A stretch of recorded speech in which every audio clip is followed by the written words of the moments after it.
Chapter 11. Maybe those toy skulls actually killed us, and now we're in hell, Vivi thought, as she sat in her favorite chair in the storage room.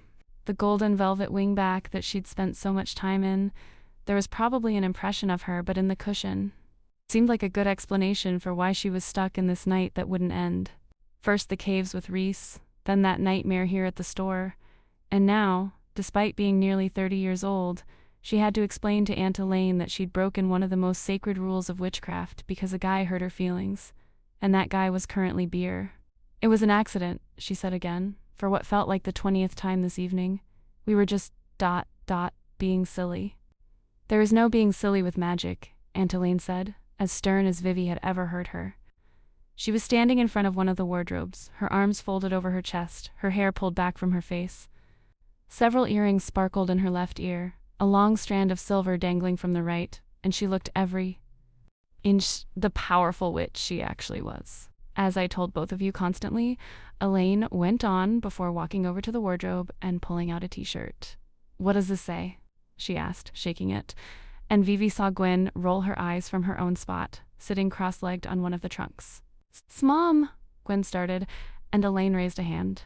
"Oh, you will not be momming me, young lady." Reese, who'd been uncharacteristically quiet since they'd all retired back here, walked up to Elaine and took the t-shirt from her. "Never mix witchcraft with vodka," he read, then nodded. "Solid advice, that."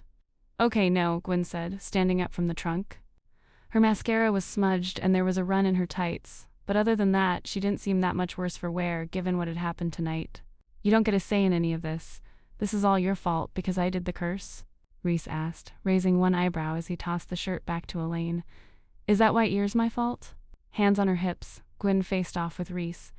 "Because it's your fault we had to curse you in the first place, if you hadn't shattered Vivi's heart." "I didn't shatter anything," Reese scoffed, and Vivi's heart sped up as she watched him pause, thinking it over. Then he looked at her with those blue eyes and asked, "Vivian, did I shatter your heart?" Now, not just the night that would never end, but possibly one of the worst nights of her life. "You didn't," she said, desperate to save some kind of face here. And maybe she could have had Gwen not existed. Gaping at Vivi, Gwen said, He very much did.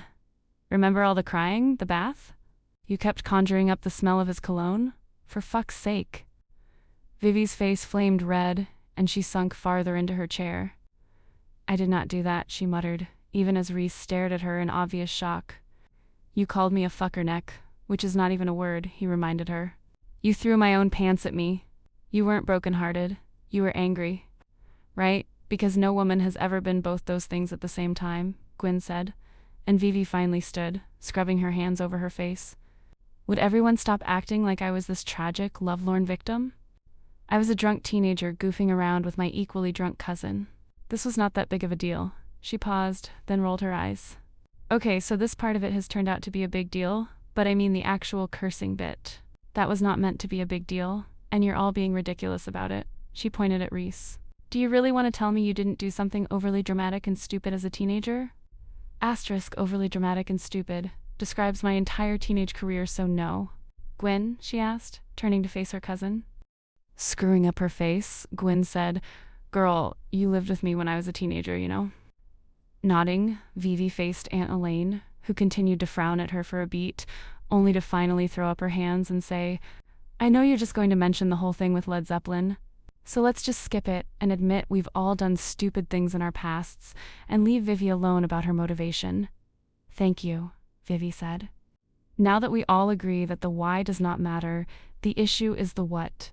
Namely, what this curse might mean for Graves Glen." Sighing, Elaine reached up and tugged at her earring. "I assume the curse spread to the ley lines," she said, "and given that the ley lines fuel all the magic in town, that magic is now corrupted. Hence evil plastic skulls." And while Vivi prided herself on being optimistic, she wasn't naive enough to think that was going to be the limit of this disaster. Who knew what other things the cursed ley lines might unleash? "I need to talk to my father," Reese said, as he leaned against the wardrobe, tossing one of the skulls that had survived Elaine's spell back and forth in his hands. Every time its teeth clacked together, Vivi felt her skin crawl. Too bad they'd never be able to sell those things again because they really had been popular. But revisiting a nightmare was not worth the occasional extra $5, in Vivi's opinion. "Do you want me to get the mirror?" she asked Reese, and he raised his head, startled. "I said I need to talk to him, not that I'm actually going to do it." Reese shuddered. "This night has been horrible enough already." "Simon will need to be told," Aunt Elaine said on a sigh, sinking into the chair Vivi had just vacated. "And I don't look forward to his reaction." "What can he do?" Gwen asked. "I mean, other than be a dick about it." Pushing off the wardrobe, Reese gave a humorless laugh. The times I've asked myself, what can my father do about something other than be a dick, only to find out he can do plenty. Vivi had already been worried battling a bunch of toys come to life had that effect on a girl, but now she felt her heart plunge somewhere south of her knees. Reese's father. "Is your dad going to come here?" she asked Reese. "And, smite us?" The corner of Reese's mouth lifted just the littlest bit. Honestly, with most people, I'd make fun of the word smite here, but in my father's case, double quotes. The smile faded, and Vivi's hopes went with it. She thought of the tarot card Gwen had drawn, Aunt Elaine's cabin as the tower, cracked in two and sliding off the side of the mountain. What if that had been some kind of prophecy? "You're turning green," Gwen said, crossing the room to stand in front of Vivi.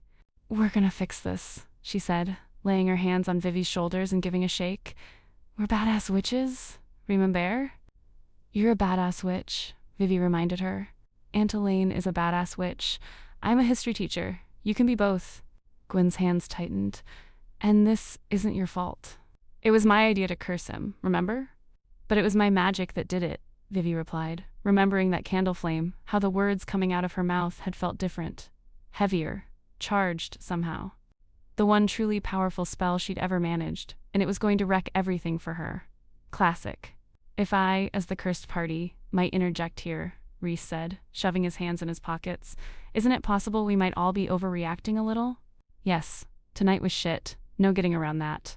Yes, we're all a bit freaked out, and understandably so, but so far, these little buggers," he nodded at the skull he'd tossed to the chair, "are the only thing we've dealt with. That and my simple hey, close the drape spell ending in fire," Vivi reminded him, and he shrugged.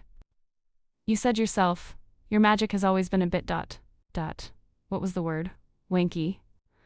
"Well, mine is very much unwanky," Aunt Elaine said, hands on her hips. "And that spell I used to clear the store was far more powerful than I intended." Reese nodded. All valid points. But maybe not enough evidence to say things have gone completely tits up yet. Begging your pardon, Miss Jones.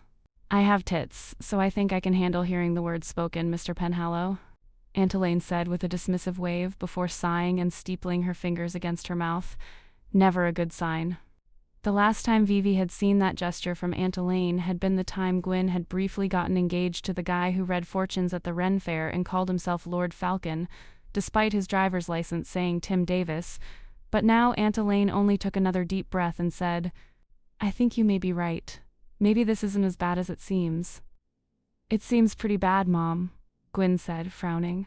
Speaking as someone nearly eaten by plastic.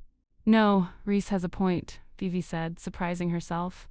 "And Reese too, if his raised eyebrows were anything to go by. We don't know how bad this is, or if it was just some weird little spike. And whatever it is, we're not going to fix it tonight." The more she talked, the better she felt. Of course, what they needed was a plan. Vivi was really good at plans. "Look, we'll all go home, get some sleep, and in the morning, we'll see what things look like. Reese, you'll talk to your father." He scowled, but didn't disagree, so Vivi went on, pointing at Elaine, "And you'll see what you can find about removing curses. And you," she turned to Gwen, "will just keep running the store and assuring people that tonight's little show was all part of the Founders' Day fun."